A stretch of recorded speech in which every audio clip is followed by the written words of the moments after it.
See, our minds have become messed up, and they're now filled with pollution. TV screens and magazines, we're beginning to look for a solution. Plastic surgery, diets and pills, but still not seeing any form of improvement. We've stacked up all these dollar bills, but still not sure what to do with them. We began to chase women and fornication to the point our girls don't even know whose baby she's carrying. We're so afraid of commitment that have no problem with damaging. She has your kids now, but you're still not even contemplating the possibility of marrying. See, this is what happens when we neglected Allah's best examples.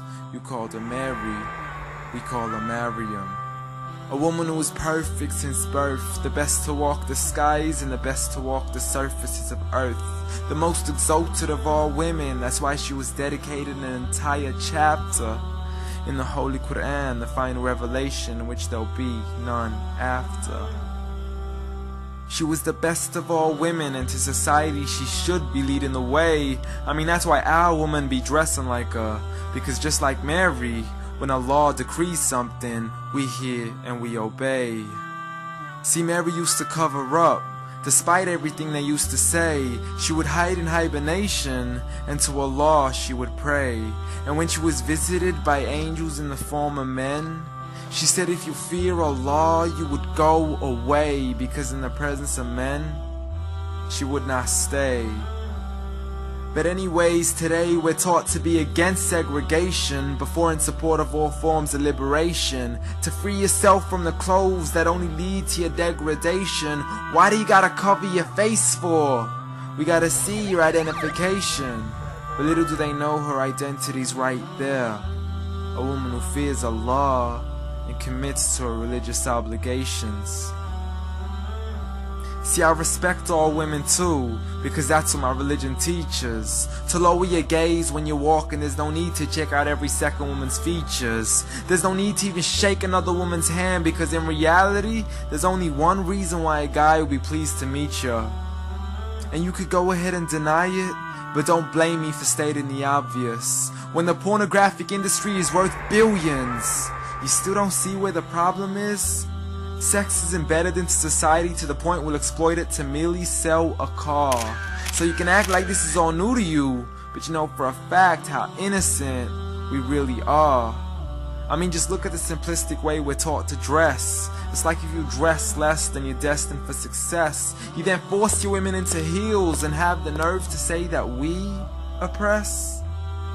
You got it to dress up tightly, like it's an opportunity. But every time we lose our minds, it's like, see what these ladies do to me? But I'm not blaming it on the women, because we too have responsibility.